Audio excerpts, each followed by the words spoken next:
여기 아멘. 보면은 지금까지가 우리가 이제 성경을 읽으면서 에, 성경의 구약이나 신약이나 제가 이제 이것을 전문적인 용어로 얘기하면 주어 바꿔 쓰기라고 합니다. 그러니까 똑같은 주어만 바꾸어 쓰고 그 다음에 그 행동이나 말하는 내용은 똑같은 거. 그래서 우리가 이제 그 호렙산에서 모세가 이제 가시덤불 안에서 소리를 듣죠. 모세야, 모세야. 그런데 거기 뭐라는 하나님의 사자가 가시덤불 가운데서 이렇게 얘기하고 그 다음에는 뭐라고 얘기하냐면 여호와께서 이렇게 또 얘기합니다. 그러니까 그 가시덤불 안에 누가 있었냐면 여호와의 사자도 있고 여호와의 사자라고 하지만 그 사자가 결국은 누구냐면 하나님인 그런 모습을 표현할 때 여호와의 사자가 나타나서 뭐라고 얘기했다. 불꽃 가운데서. 그리고 하나님께서 가라사대 이렇게 말을 이제 주어를 바꿔 쓰면 거죠. 이제 이것이 그 성서가 나타나는 성서에서 기술하는 하나의 방법입니다. 그렇다면 왜 히브리인들은 이렇게 그 주어를 바꾸어 썼을까? 그 이유의 하나는 전에도 말씀드렸지만 야훼 하나님에 대하여 이름을 부른다든지 그 야훼라고 한다든지 그 신의 뜻을 직접적으로 말할 수 없기 때문에 다른 거를 비로소 얘기를 이제 주어를 바꿔 써서 그렇게 되어집니다. 이 한 예가 오늘에 나타나는데 거기 26절에 보면은 주의 사자가 빌립에게 말하여 이르되 이렇게 되어졌고 그 다음 29절에서는 성령이 빌립에게 이르시되 이렇게 됐어요. 그러니까 결국은 뭐냐면 주의 사자라고 표현했지만 실질적으로는 성령이 빌립을 인도해서 그 내시에게 가서 말씀을 전하라 그렇게 이죠. 그래서 그 성령의 인도함을 받고 빌립이 가서 이제 그 이사야서 책을 읽는 것을 보고 내시가 그 말씀으로부터 시작해서 선지자 이사야의 말로 시작해서 누구에 관해서 가르치냐면 예수에 관해서 가르치는 거예요.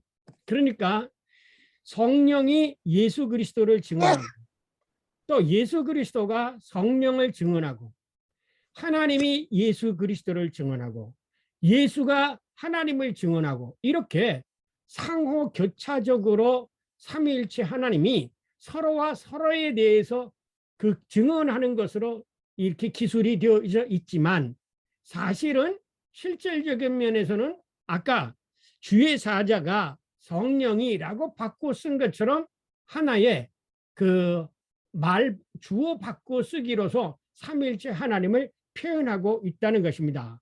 그래서 전에도 말씀드렸지만 테트라그라마타 그러니까 야훼라고 하는 글자를 써놓고 그 야훼라고 읽지 아니하고 이스라엘 사람들은 야훼를 아도나이라고 부릅니다. 아도나이라는 말은 뭐냐? 주라는 뜻이죠. 그래서 그 아도나이의 모음 오 그래 아도나 이렇게 해서 그 모음을 이 야훼라는 자음에다가 붙여가지고 읽은 것이 뭐냐면 야훼라는 그래서 거기서 여호와라는 말이 생긴 겁니다. 그러니까 이렇듯 성경에서는 살아계 삼일체 하나님에 대해서 이제 직접 말을 할 수가 없고 그것을 여호와의 사자 혹은 성령 그 다음에 가시덤불 가운데서 여호와의 사자가 그리고 여호와께서 이렇게 주어를 바꾸어 쓰는 그런 표현들을 이제 많이 사용하고 있다는 것입니다.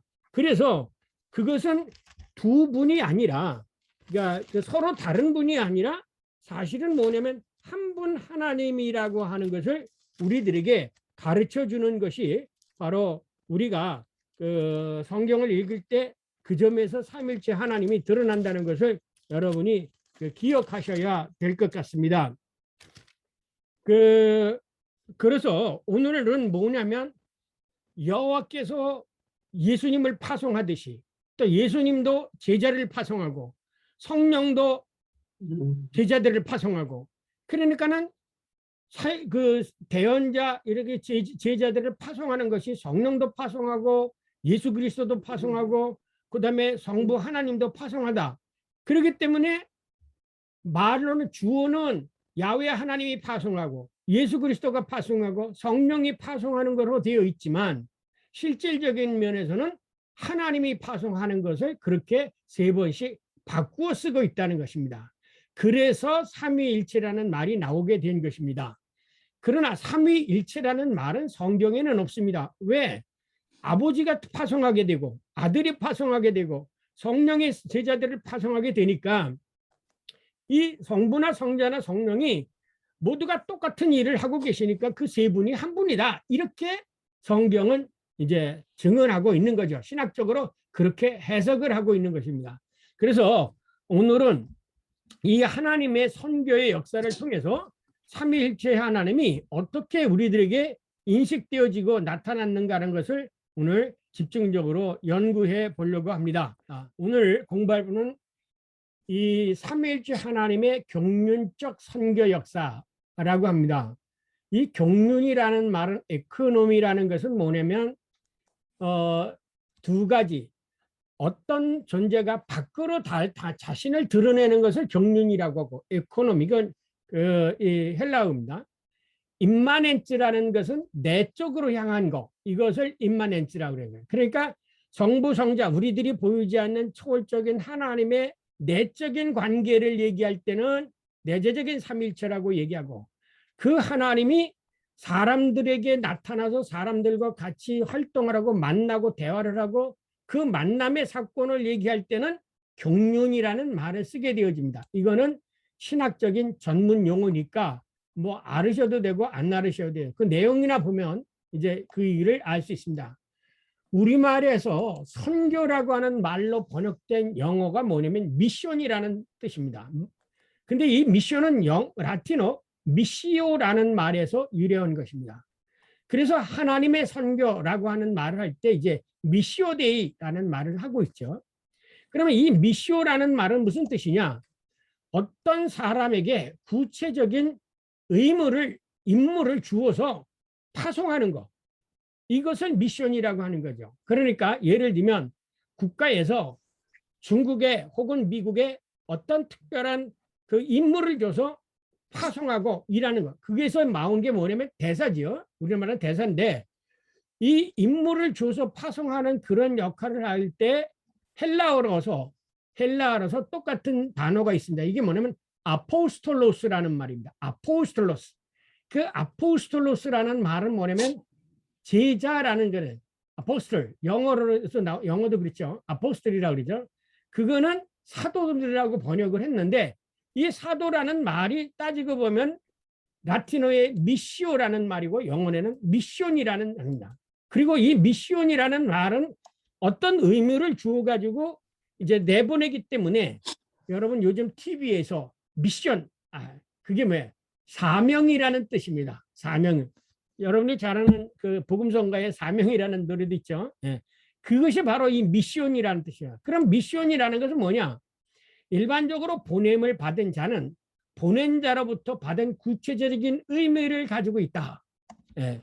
그러면 사람을 그냥 보내는 게 아니라 너 가서 이걸 해라. 예. 예를 들면 군대의 특파원이라든지 그런 사람들에게 미국 특파원으로 받았으면 넌 미국 가서 미국의 모든 유서를 종합해서 한국에 보내라. 그런 의무로 특파한 거죠. 이게 파송이죠. 예. 그런데 기독교의 역사를 고려해 볼 때 기독교의 역사는 선교의 역사다라고 볼 수가 있습니다. 그러니까 예를 들면 여러분 우리나라에서 외국에 선교사를 보내죠. 선교사를 보낼 때 뭐랍니까? 너 그곳에 가서 복음 전도를 하라 해서 선교사를 보내지 않습니까? 그래서 그 사명을 갖고 파송된 사람을 선교사라고 합니다. 그래서 예수님께서도 이제 누구한테서 파송을 받았냐면 하나님으로부터 파송을 받았다고 예수님이 보고를 하십니다. 예수께서 이르시되 우리가 다른 가까운 마을로 가자. 거기서 전도하리니 내가 이를 위하여 왔노라 하시고 교과서 가지고 계신 분은 페이지로 따지면 292페이지입니다. 290이 위에서 넷째 줄부터 이르시되 우리가 다른 마을로 가자. 거기서도 전도하리니 내가 이를 위하여 왔노라. 이에 온 갈릴리에 다니며 그들의 여러 해당에서 전도하시고 귀신을 내쫓으나. 그러니까 예수님은 어디서 파송된 사람이냐면 하나님이 이 세상에 복음을 전도하라고 파송한 선교사라는 거죠. 그래서 예수님이 뭐예요? 내가 이것을 위해서 왔다 그렇게 말씀하시는데 뭘 위해서 왔어? 하나님 나라의 복음을 전도하라고 하나님께서 나를 보내셨다. 그런 걸 하신 거죠. 네. 그래서 엄밀한 의미에서 보면 예수님은 하나님께서 보내신 이 세상에 복음을 전도하기 위해서 하나님께서 보신 선교사다. 이렇게 말할 수가 있습니다. 자, 그런데 그 예수님은 하나님으로부터 보냄을 받았고 자신에게 위탁하신 하나님의 나라를 다 이루고 다시 하나님이 보내신 아버지에게로 돌아가는 것. 이게 예수님의 역사였어요. 그래서 예수님은 이 땅에 뭐하러 왔느냐? 하나님 나라를 선포하러. 그래서 제일 먼저 오시자마자 회개하라. 하나님의 나라가 가까이 왔다. 그리고 우리들에게 하나님의 나라에 이르는 길을 터놓으셨죠. 그게 뭐예요? 십자가의 죽음과 부활이에요. 그리고 나서 승천하셨죠. 그래서 우리도 예수 그리스도를 믿으면 예수님처럼 죽은 자 가운데서 부활해서 승천해서 하나님 나라에 가는 거, 그 길을 열어놓으신 거죠. 하나님의 나라를 가는 길을. 그래서 예수님도 따지고 보면 하나님 나라, 하나님께서 보내신 하나님의 선교사라고 이렇게 이해를 할 수가 있습니다. 그 예수님이 당신 그래요. 그러나 예수님은 당신의 선교적 사명을 다 끝내고 다시 자신을 보내신 하나님 아버지께로 돌아갈 때가 되었음을 보고합니다. 뭐라고 그러나? 이제 나는 더 이상 있지 아니하오나 그들은 제자들이요. 그들은 세상에 있사옵고 나는 아버지께로 가옵나니 거룩하신 아버지여 내게 주신 아버지의 이름으로 그들을 보존하사 우리와 같이 그들도 하나가 되게 하여 주옵소서. 이 하나가 되게 하는 것은 이제 예수님이 제자들을 이제 위해서 하나님께 기도하는 거죠. 나도 이제 예수님이 제자들을 보내실 텐데 하나님께서 나하고 지금까지 같이 해주셨던 것처럼 이 내 제자들과도 함께 해주십시오라고 이제 마지막 기도를 드리게 됩니다. 이게 요한복음 17장 1절에 있는 말씀입니다. 그리고 예수님은 자기 선교의 사역을 다시 제자들을 위탁하면서 보냅니다. 뭐라고 하면 아버지께서 나를 세상에 보내시는 것 같이 나도 너희를 세상에 보낸다. 그러니까 여기서 뭐냐면 하나님께서 예수를 이 세상에 보낸 것처럼 예수님도 제자들을 이 세상에 보낸다. 그러니 너희들도 내가 하나님의 나라가 가까웠으니 회개하고 복음을 믿으라 라고 선포한 것처럼 너희도 세상에 나가서 하나님의 나라가 가까웠으니 회개하고 복음을 믿으라. 이 말씀을 전파하라. 이렇게 그 제자들을 그 의무를 주지요. 그래서 예수님은 아버지께로부터 보냄을 받은 하나님의 나라의 선교사이고 동시에 그의 제자들도 역시 자기 스승 예수님으로부터 하나님의 나라를 선포하기 위해 보냄을 받은 하나님의 나라의 선교사라는 것입니다. 그러니까 지금 여기 목사님들 많이 오시는데 여러분은 누구냐면 예수님이 하나님으로부터 보내는 하나님 나라의 선교사라면 여러분은 예수님이 보낸 하나님 나라의 선교사. 그래서 여러분은 뭘 선포해야 될까요? 하나님 나라. 예수님이 하신 일을 똑같이 선포해야죠. 하나님의 나라를 선포해야죠. 윤리를 선포하는 게 아니에요. 오늘 오전 중에 어느 장로님하고 꽤 오랫동안 얘기를 나눴습니다. 그분이 전화를 해가지고 1시간 가까이 얘기했어요. 한국교회가 지금 잘못됐다 해요. 그분 얘기는. 왜냐면 아니 왜 복음을 안 선포하고 교회가 딴 것만 가지고 막 얘기한다 이거예요.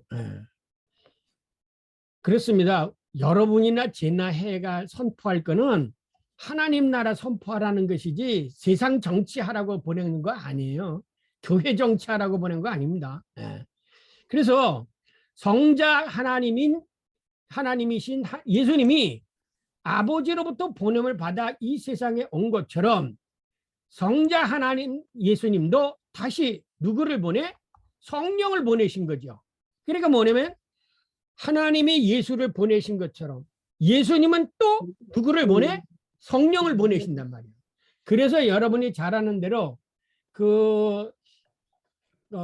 요아킴 피오르의 요아킴이라는 사람이 있습니다. 그 사람이 아버지 시대, 성자 시대, 성령 시대 이렇게 시대를 세 구분으로 나눴죠.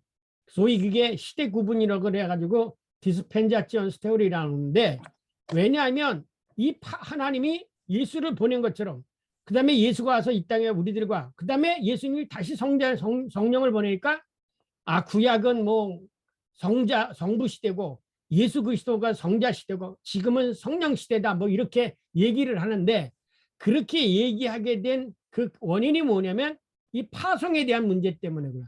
아버지께서 아들을 파송하고 그 다음에 아들이 성령을 파송한 거예요. 그래서 뭐라고 그랬어요? 예수님이 내가 아버지께 구하겠으니 그가 또 다른 보혜사를 너에게 주사 영원토록 너희와 함께 있게 하리라.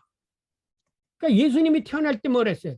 하나님께서 예수를 보내실 때문에 하나님이 함께 하시는 자다, 그래서 임마누엘이죠. 근데 또 여기서 예수님이 보혜사를 보내서 함께 하신다, 이것도 임마누엘이죠. 그러니까 이렇게 파송의 차원에서 보면 성부 아버지가 아들을 파송했듯이 성자 아들이 성령을 또 파송한다는 거죠. 성령 보혜사 성령이 역시 성자 하나님 예수로부터 이 세상에 보냄을 받은 선교사다. 그러면 똑같이요, 예수님이 와서 뭘 선포했어요? 하나님의 나라를 선포했죠. 성령을 임한사, 그럼 성령이 와서 뭘 선포했죠? 성령도 내내 와서 하나님의 나라를 선포하는 거예요. 그렇기 때문에 성령 받은 것이 무슨 방언하고 그런 것이, 이 성경은 거기에 포커스가 없어요. 성령 받은 사람은 가서 하나님의 나라를 선포하는 거예요. 그래서 성령을 받으면 너희가 셋마리아 땅끝까지 이르러 나의 증인이 되라고 그랬잖아요. 똑같은 거예요. 예수님이 하신 일을 똑같이 하는 거죠. 그러니까 여러분이, 우리 목회자들이나 교인들이 해야 할 일이 뭐냐? 예수님이 하신 하나님의 나라를 선포하듯이 우리도 그 하나님의 나라를 선포하도록 선택받고 부름받은 게 이게 그리스도인들이에요. 예수님은 그렇지 않습니까? 요한복음 14장 20을 내가 아직 너희와 함께 있어서 이 말을 하였거니와 보혜사 곧 아버지께서 내 이름으로 보내실 성령 그가 너희에게 모든 것을 가르치고 너희에게 말한 모든 것, 내가 너희에게 말한 모든 것을 생각나게 하리라. 그러니까는 성령의 말씀이나 예수 그리스도의 말씀이나 예수님이 받은 하나님의 말씀은 다 똑같죠. 지난번에 읽었지 않습니까? 네. 이렇듯 따라서 성령도 이 땅에 와서 행할 사역 역시 예수님이 하나님으로부터 위탁받은 선교 사역, 하나님 나라의 복음을 선포하는 일이에요. 그거 위에 다른 거 없어요. 네. 자, 이상 앞에서 살펴본 사실에 근거하여 이제 우리는 다음과 같은 결론에 이르게 된다. 첫째로, 예수님은 하나님으로부터 보냄을 받은 선교사이다. 그리고 예수님이 선포한 것은 하나님 나라의 도래다. 세 번째, 예수님도 역시 다른 보혜사를, 성령을 자기 뒤에 다른 선교사로 파송했다. 그래서 성령 받은 사람도 와서 뭐를 선포하느냐? 예수님이 하신 것처럼 똑같이 하나님의 나라를 선포한다. 네. 예수님은 성령을 파송한다. 이런 점에서 삼위일체 하나님의 경륜적 구원 역사는 다름 아닌 하나님의 나라 선교의 역사다. 그래서 이제 여러분이 잘 아는 WCC가 주장하는 본래의 하나님 선교라고 하는 개념은 이 의미를 가르친 거예요. 미쇼데이, 하나님이 선교하신다. 이런 말을 가르치고, 이를 다른 말로 말하면 하나님의 내적인 그 관계와 이 하나님이 이 땅에 오셔서 선교사 예수님을 파송하고 성령을 파송하서 하는 거하고 똑같은 관계를 가지고 있다. 그래서 하나님이 예수님을 파송하고 예수님이 또 성령을 파송하고, 그래서 동방교회는 성령은 예수님을 통해서, 하나님이 예수님을 통해서 이 땅에 보내셨다, 이렇게 이야기를 하게 된 것입니다. 그런데 이상 살펴본 삼위일체 하나님의 경륜적 역사는 삼위일체 하나님의 내적 관계로 끝나지 않고 역사 속에서 구체적으로 선교사를 통해서 파송하는 일도 실현되어진다는 거예요. 그러니까 하나님만 파송되어 아니라 실질적으로 이제 제자들을 파송하는 거예요. 제자들을, 그 제자들을 이제 예수님이 하나님으로부터 파송을 받은 것처럼 예수님도 제자들을 파송하고, 성령이 예수님으로부터 파송을 받은 것처럼 성령도 또 다른 사람을 파송하고, 이렇게 되어진다는 거예요. 그러니까 예수님의 제자와 성령을 받아가지고 선교사로 파송된 사람하고 똑같은 거죠. 아까 빌립이 뭡니까? 성령이 파송해서 성령의 인도하심에 따라서 그 에티오피아 네시한테 가서 복음을 전하지 않습니까? 마찬가지로 성령 받은 사람들이 예수의 제자처럼 또 나가서 하나님의 나라를 선포하는 거예요. 하나님이 예수님을 보냈어. 예수님이 김지현 목사를 보냈어. 김지현 목사님이 또 다른 사람을 파송해요.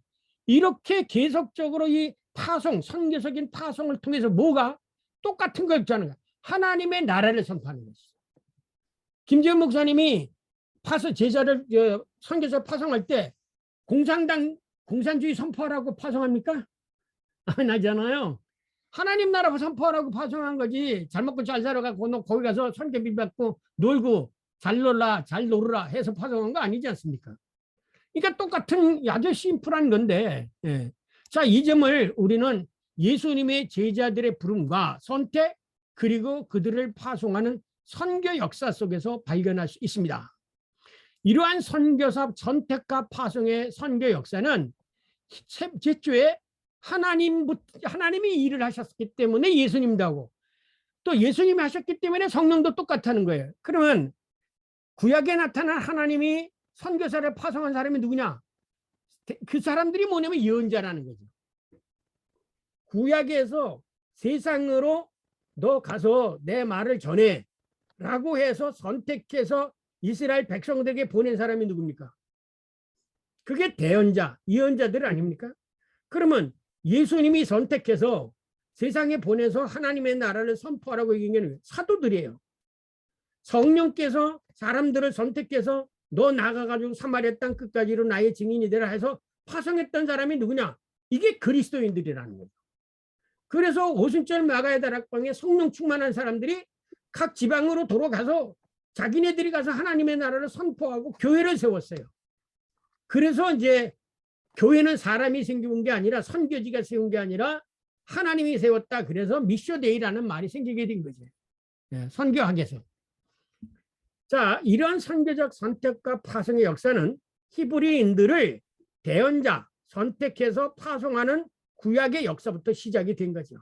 그것이 똑같은 유형으로 예수 그리스도에게서 나타나. 그래서 뭐라고 했어요? 예수님이 제자를 볼 때 내가 너희들을 사람을 낚는 어부가 되게 하리라, 그렇게 하셨지 않습니까? 자, 여기는 좀 누가 좀 읽어주실래요? 김지현 목사님이 좀 읽어주실래요? 예.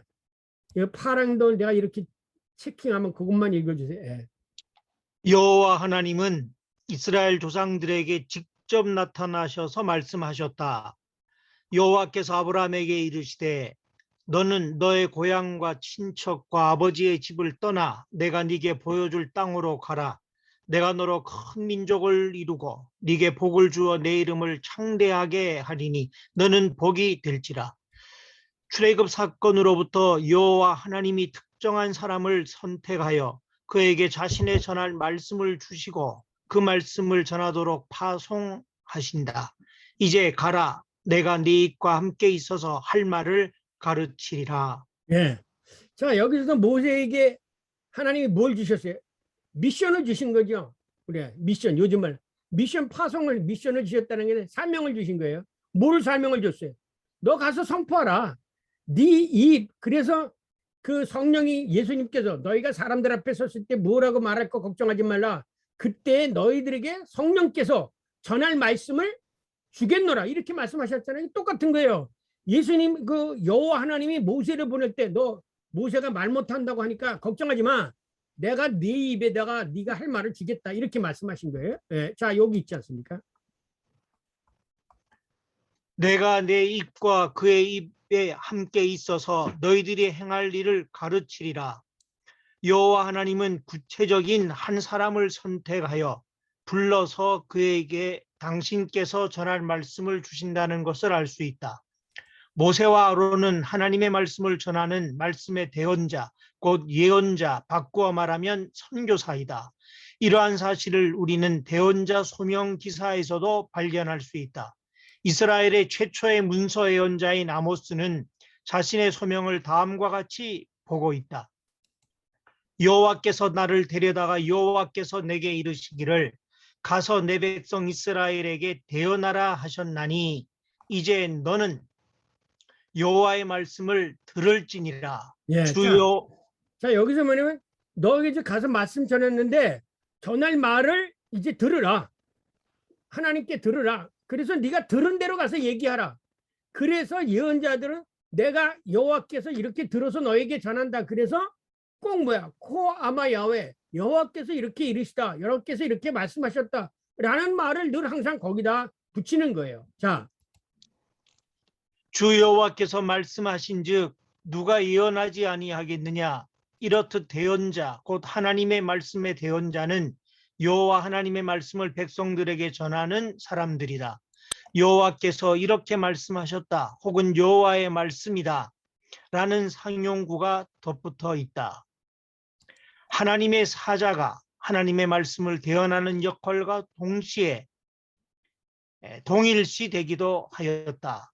이처럼 하나님의 말씀을 대언하는 선지자나 하나님의 사자는 자신의 이야기를 전하는 것이 아니라 하나님이 자신에게 위탁하신 말씀만 전해야 한다. 자, 여기서 우리 이거를 아셔야 돼요. 제가 늘 강조하지만 우리 목사님들이 늘 실수를 하는 게 있습니다. 그게 뭐냐면 설교를 할 때 하나님의 말씀을 전해야지 자기 생각을 전하는 분이 많이 있어요.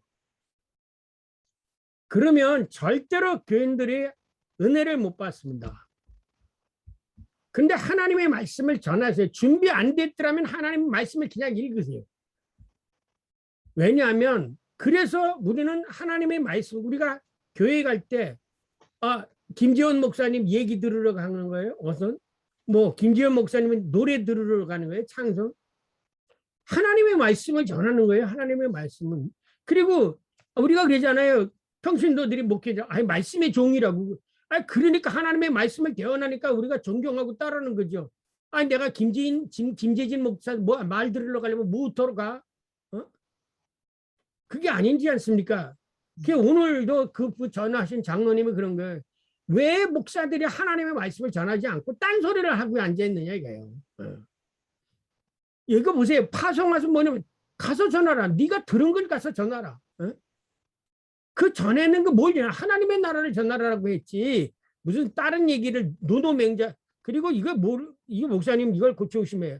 무슨 설교 때 노노나 맹자 무슨 도덕경 얘기하면 유식한 목사인 것처럼 착각하고 있어요. 그래서 내가 그분한테 그랬어요. 뭐라고 그러면 성경이 도덕경하고 똑같이 느껴지면 당신은 기독교인 아니다. 그러면 도덕경이라고 했지 왜 성경이라고 했냐. 성경은 다른 거다.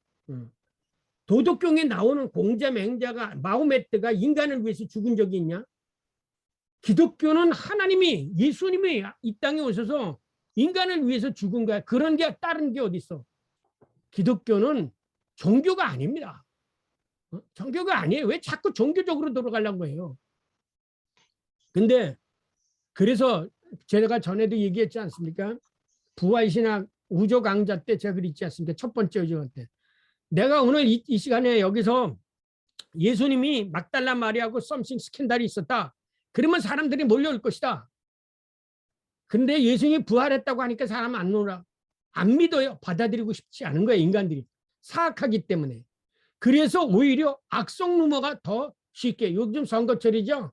악성 루머가 더 쉽게 퍼져있는 거예요. 사람들은.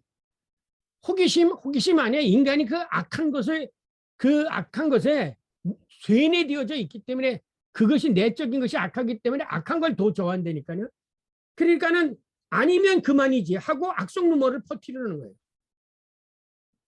이게 중요한 거예요. 이 하나님의 말씀을 대언하는, 왜? 우리들에게 위탁한 것이 하나님의, 그래서 제자 파송할 때 뭐라 했어요? 너희들은 하나님의 나라를 선포하고. 자, 그 다음에 이제 저기 뭐야, 예수님아 하나님만 선지자를 파송하냐? 아니죠. 대언자 미사야 이게. 대언자 미가는 자신이 하나님의 영으로 가득한 자로서 하나님으로부터 보냄을 받은 자라는 자의식을 가지고 있었다. 오직 나는 여호와의 영으로 말미암아 능력과 정의와 용기로 충만해져서, 그런데 간혹 하나님의 말씀을 왜곡하여 거짓되게 전하는 대언자들도 있었다. 이제 결론적으로 말해서 구약의 대언자는 하나님이 자신의 뜻을 세상에 전하게 하기 위해서 보낸 하나님의 말씀의 대언자이다. 선교학적으로 이해하면 대언자들은 하늘에 계신 하나님의 뜻과 말씀을 세상에 전하는 선교사였다고 해도 과언이 아니다. 엘리야 같은 사람은 대언자이면서 동시에 보냄을 받은 사자, 순수 야훼 신앙을 대변하는 사람이라고 해석하는 학자도 있다. 예. 그래서 이 엘리야나 모세 같은 사람들은 철저하게 하나님의 말씀을 전하죠. 여기서 알아듣겠군요. 여기 히브리서에서 대언자의 맥락에서 벗어나 하나님을 직접적인 말씀으로 이해한다. 옛적의 선지자들은 히브리서에서 옛적의 선지자들을 통하여 여러 부분과 여러 모양으로 우리 조상들에게 말씀하시던 하나님이 오늘날 마지막 때, 이 종말의 때는 아들을 통하여 우리에게 말씀하셨으니 이 아들은 만유의 상속자로 세우시고 또 그런 말미암아 모든 세상에 지음을 받았느라. 히브리서 1장 10절. 이 히브리서가 말하는 거예요. 옛날에는 하나님이 선지자들을 통해서 엘리와 같은 사람, 모세를 통해서 그들을 하여금 대언을 하게 했지만 마지막 시대는 예수님이 직접 말씀하러, 하나님이 인간의 옷을 입고 직접 말씀하러 오셨다. 그래서 이 예수님을 태초에 계신 말씀이 육신이 되신 말씀이라고 성경은 증언하고 있는 거예요. 그러니까 이 히브리 말씀이 육신이 되었다고 하는 것은 요한복음에만 있는 게 아니라 히브리서에서는 예수님을 그 옛날 대언자, 하나님이 보낸 그 말씀의 선교사처럼 이 땅에 예수님이 선교사처럼 이 땅에 왔다. 대언자들처럼 이렇게 해석을 하고 있는 것입니다.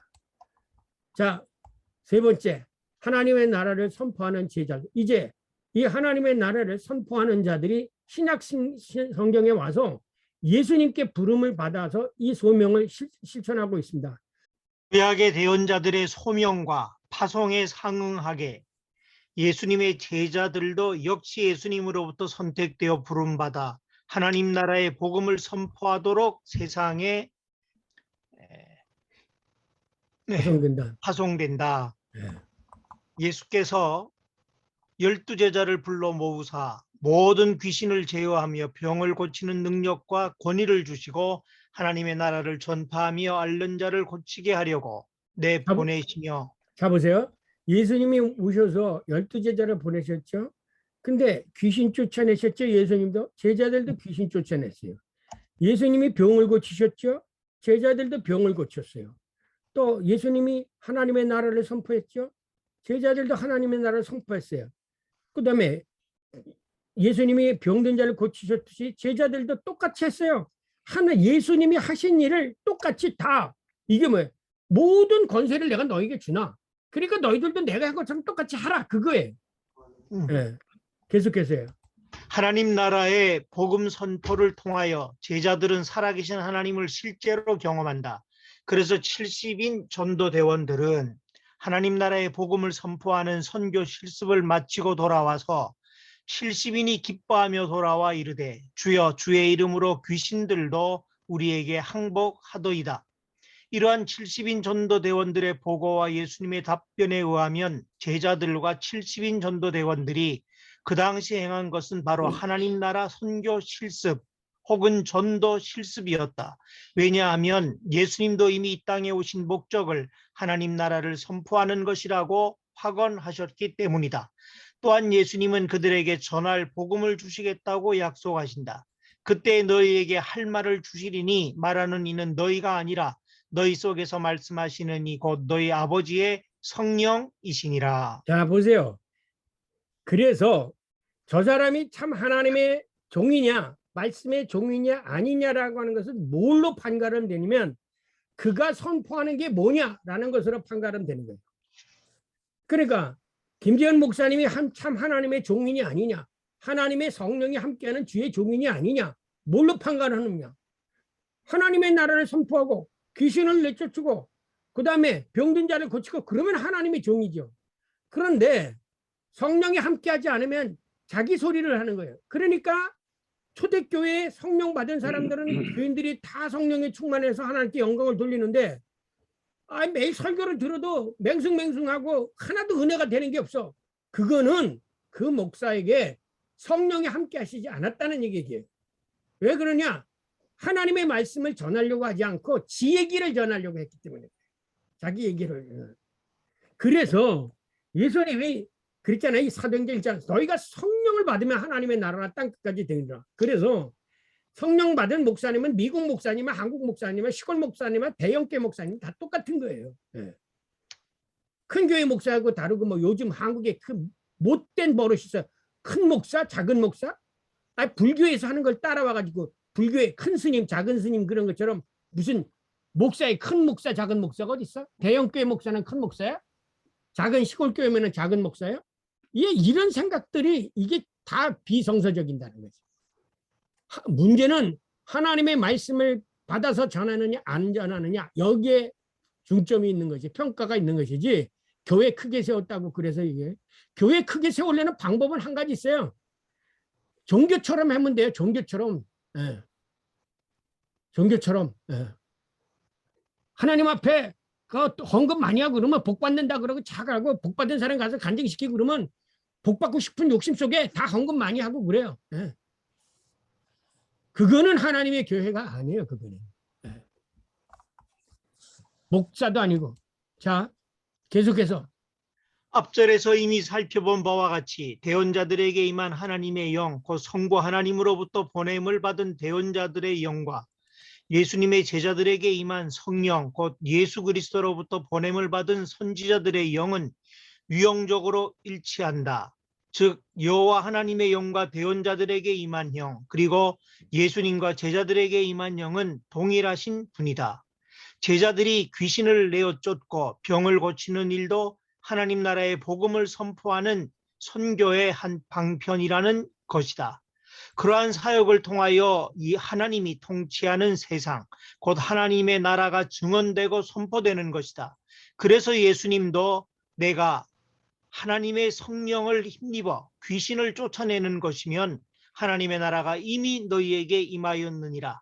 그리고 사도 바울도 이것은 하늘로부터 보내신 성령을 힘입어 복음을 전하는 자들로 이제 너희에게 알린 것이요 천사들도 살펴보기를 원하는 것. 예수님은 생애 마지막 순간에 제자들을 하나님 나라의 선교사로 이 세상 밖으로 보내신다. 너희는 가서 모든 민족을 제자로 삼아 아버지와 아들과 성령의 이름으로 세례를 베풀고 내가 너희에게 분부한 모든 것을 가르쳐 지키게 하라. 내가 세상 끝날까지 항상 함께 있으리라. 너희와 항상 함께 있으리라. 자, 보세요. 여기서 알아요. 이 말씀이 굉장히 중요해요. 내가 세상 끝날까지 항상 할게. 구약에도 하나님이 이스라엘 백성과 함께 하셨죠. 그래서 너희들이 어디가 불기둥과 구름기둥으로 여러분 설교 많이 하셨죠. 이스라엘 백성과 함께 하셨어요. 구약의 야훼 하나님이. 예수 그리스도를 통해서 우리와 함께 하셨어요. 그래서 그 이름이 임마누엘이에요. 예수님께서 또 보내신 성령으로 지금 우리들과 함께 하셔요. 이것도 임마누엘이에요. 그러니까 구약 시대의 이스라엘 백성과 함께 하신 그 야훼 하나님, 예수 그리스도를 통해서 우리들과 역사 속에 직접 함께 하신 하나님, 오늘 성령을 보내서 우리의 각 사람들과 함께 하시는 그 임마누엘 하나님이, 이 하나님이 임마누엘 하나님이 기독교의 하나님이라는 거예요. 어디서 노노와 맹자 혹은 뭐 호란 어디서 이 임마누엘 우리와 함께하는 하나님을 찾아볼 수 있겠어요? 그런 거는 헬라 철학에도 없고 그리스 철학에도 없고 아무것도 없어요. 예. 이런 임마누엘의 하나님이 기독교의 가장 독특한 진리인 거예요. 예. 그래서 이러한 예수님의 파송설교, 곧 선교 명령을 우리는 소위 선교의 대명령이라고 말합니다. Great Commission. 가서 이 복음을 전하라. 예수님은 승천하시면서 뭐라고 얘기했어요? 오직 성령이 너에게 임하면 너희가 권능을 받고 예루살렘과 온 유대와 사마리아 땅까지 이르러 내 증인이 되리라. 하나님이 우리를 부르신 것은, 그리스도인들에게 만든 것은 모두가 다 이 사마리아 땅 끝까지 그리스도인의 증인으로 살도록 부르신 거지, 세상에 출세하고 잘 먹게 하기 위해서 우리를 부르신 게 아니에요. 이걸 우리가 알아야 돼. 그래서 오순절날 다른 부에서 성령이 임했을 때 여러분, 교회가 사람들이 세운 건 줄 아십니까? 아니에요. 오순절에 성령이 충만한 사람들이 되돌아가서 자기네들이 자기 고향에 가서 교회를 세웠어요. 그래서 로마서를 쓸 때 사도 바울이 로마서에 거기 누가 가서 세웠습니까? 교회? 로마서에 가서 교회 세운 사람 없어요. 그런데 로마에서 오순절에 예루살렘에 왔던 사람이 성령 받고 돌아가서 교회를 세웠어요. 이게 교회를, 그러니까 이걸 교회를 목사가 세우는 게 아닙니다. 이게 하나님이 세우는 거예요. 그리고 나서 사도를 보냈죠. 사도를 보냈죠. 그러니까 그래서 사도 바울은 로마서를 기술할 때 로마에서 하나님의 사랑을 받고 성도로 부르심을 받은 모든 자에게 하나님 우리 아버지 주 예수 응원의 평강이 있을지어다 라고 그 로마에 이미 존재하는 성도들에게 편지를 했어요. 사도 바울이 로마의 교회를 세운 게 아닙니다. 베드로가 세운 게 아닙니다. 이 사람들이 누구냐? 오순절 마가의 다락방에 참석했던 성령 충만해가지고 가서 되돌아가서 세운 거예요. 여러분, 고넬료가 어디서 세웠습니까? 고넬료도 마찬가지예요. 오순절 마가의 다락방에 가서 세웠어요. 그래서 사도 바울이 로마에 이를 때 그 형제들이 와가지고 앞뷰 광장에서 트레이스 데레네까지 나와 마중을 했죠. 바울이 그들을 보고 하나님께 감사하고 담대한 마음을 얻었다고 얘기했습니다. 특히 성령은 복음 전도자, 선교사들의 증언을 확증시켜줍니다. 사마리아의 회심자들과 가이사의 고넬료의 친구들과 그 집에 모인 자들에게 성령이 임합니다. 예루살렘에 있는 사도들이 사마리아도 하나님의 말씀을 받았담을 듣고 베드로와 요한을 보내어 그들에게 내려가서 그들을 위하여 성령 받기를 기도했다. 이는 아직 한 사람도 성령이 내리신 일이 없고 오직 주 예수의 이름으로 세례만 받았을 뿐이더라. 이에 두 사도가 그들에게 안수함에 성령을 받은지라. 자, 이런 점에서 여러분이 잘 아는 칼바르트라고 하는 사람은 이것 때문에 논쟁이 벌었죠. 예수님이, 아니 세례 요한이 뭐라고 그랬느냐? 나는 물론 너희들에게 세례를 주지만 내 뒤에 오시는 분은 성령과 불로 세례를 주실 것이다. 성령 세례를 강조했어요.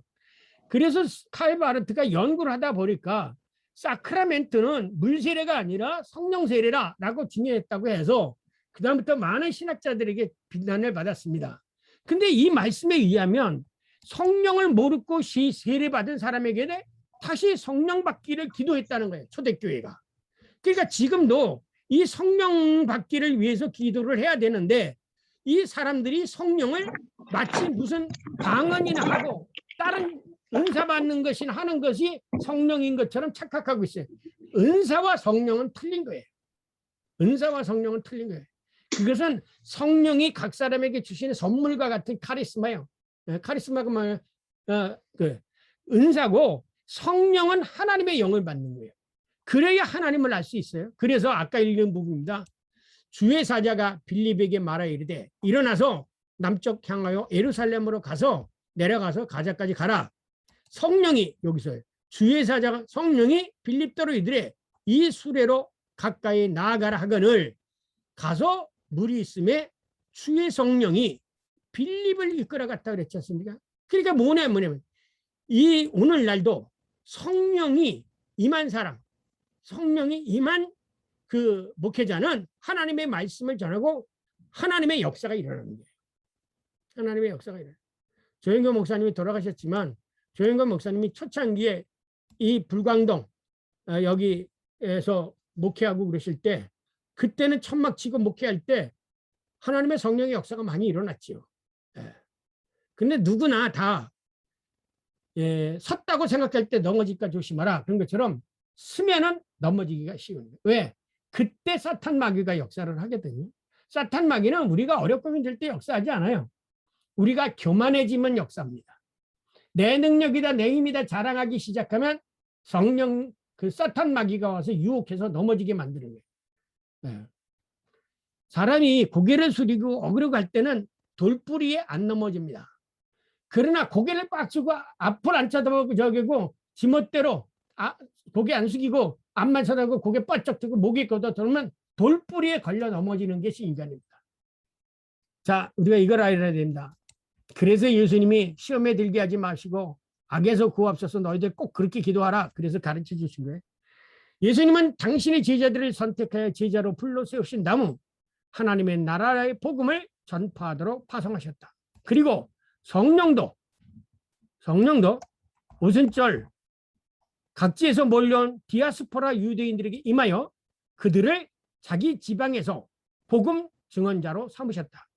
그래서 주의 복음이 예루살렘과 사마리아 땅끝까지 전파되게 되었다. 구약에서 여호와 하나님의 예언자를, 그리고 신약에서는 제자들을, 그리고 성령도 하나님의 약속대로 제자들과 여러 이방 사람들에게 임하여 주의 복음을 전파하도록 파송하셨다. 이처럼 성부, 성자, 성령 삼일체 하나님의 선교의 역사는 서로 유비적으로 동일하다, 상응하다. 성부 하나님과 예언자들의 파송과, 신약에서는 예수님과 그 제자들의 파송과, 또 성령에서는 성령께서 이 유대인들과 모든 족속들에게 성령이 임한 것 같이, 그래서 성령과 성령 받은 자의 선교 관계가 성립됐다. 이러한 점에서 그리스도교 하나님의 구원 역사는 삼위일체 하나님의 선교의 내적 유비 속에 있는 경륜적 선교 역사라고 특징지어 말할 수 있을 것이다. 그리스도교의 역사는 삼위일체 하나님의 상호 교차 증언을 위하여 상호 파송하고 상호 파송을 받는 선교 관계의 선교 실현의 역사라고 말을 할 수가 있습니다. 이런 점에서 오늘날 그리스도교와 유대교의 대화는 하나님의 선교의 유비 관계 속에 있는 구원사라는 차원 속에서 가능한 것으로 봅니다. 그런데 유대인들이 이거를 거부해요. 이거 분명히 구약에 나오는, 왜냐하면 유대인들도 삼일째 하나님의 선교의 유비 관계를 상응하는 구약 본문이 있는데 여호와 하나님이 세 번 내지 4번 나타나요. 시편 80편, 신명기, 시편, 마지막 시편 50편, 여기서 하나님이 직접 인간의 모습으로 이 땅에 나타나신 자기를 드러낸 모습이 나타나고, 신약에서도 마찬가지입니다. 유대교 전통에 상응하게 그리스도께서 예수 그리스도와 관련해서 하나님의 현현 혹은 신적 인격을 가진 분의 존재 양식이 3번 내지 4번 나타나는데, 이게 왜 그러냐면 유대인들은 자신들의 예수를 거부하다 보니까 성경에 분명히 구약에 이런 얘기가 있음에도 불구하고 이거를 강조하지 않아요. 그러니까 삼일체로는 거부하는 거죠. 그건 유대인들이 회개할 일이에요. 왜냐? 이런 점에서 우리가 히브리인의 하나님 여호와의 경륜적 구원 역사를 삼일체 하나님의 경륜적 선교 역사로 이해해도 결코 틀린 것은 아니다. 자, 그러면 요거를 이제 간략하게 제가 도표를 그려놓은 곳이 있으니까 한번 도표를 보시면 그대로 아실 수가 있을 것 같습니다. 자, 오늘 얘기한 거를 간략하게 도표로 했습니다. 성부 하나님이요, 구약에서 예수 그리스도를 보냈어요. 이게 파송 아닙니까?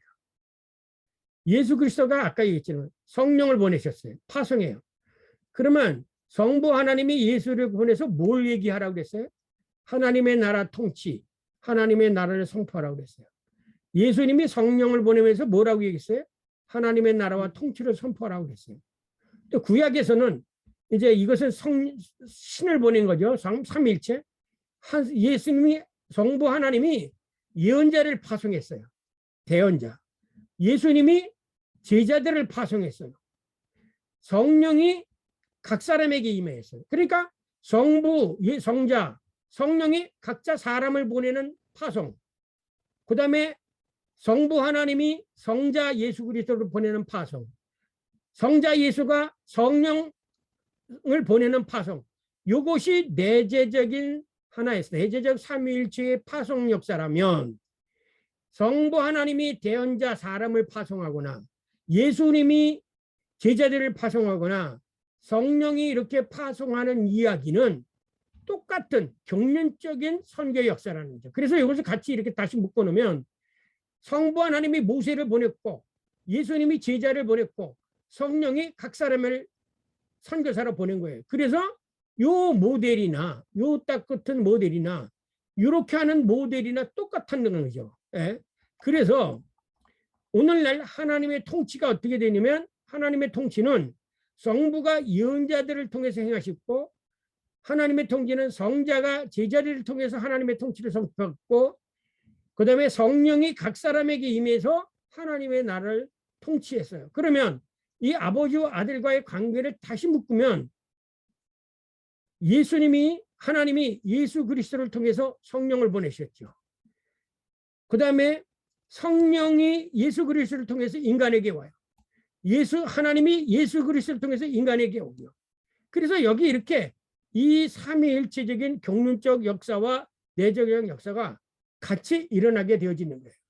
그런데 지금까지 서구의 신학은 이렇게 성경에서 삼위일체를 설명하지 않고 하나님의 본질이 뭐냐, 예수의 본질이 뭐냐, 인간의 본질이 뭐냐, 또 인간의 성품이 뭐냐, 하나님의 성품이 뭐냐 이런 걸 가지고 얘기를 하다가 보니까 어떻게 얘기하냐면 동일 본질이다. 또 본질은 똑같은데 모양은 다르다. 뭐 이런 식으로 설명을 해온 거죠. 예. 그러나 성경에 의하면 철저하게 아버지가 아들을 파송하고 예수님도 성령을 파송하고 파송한 목적도 같고 또 실질적으로 성부 하나님이 모세를 불러서 파송하고 예수님이 제자들을 선택해서 파송하고 그 다음에 성령께서 오순절 마가에 덮이면 사람을 파송하고 그래서 이런 하나님과의 그 관계가 그럼 모세가 또 누구를 파송합니까? 말합니까? 이스라엘 사람들에게 제자들이 이스라엘 사람들에게 또 하나님의 제자들이 오늘 그 성령 받은 사람이 또 다른 이방 사람들에게 그래서 이 선교의 역사가 계속되고 있는 거예요. 이것을 가르쳐서 미시오 데이라고 말합니다. 하나님의 선교라는 말을 쓰고 있는 겁니다. 네.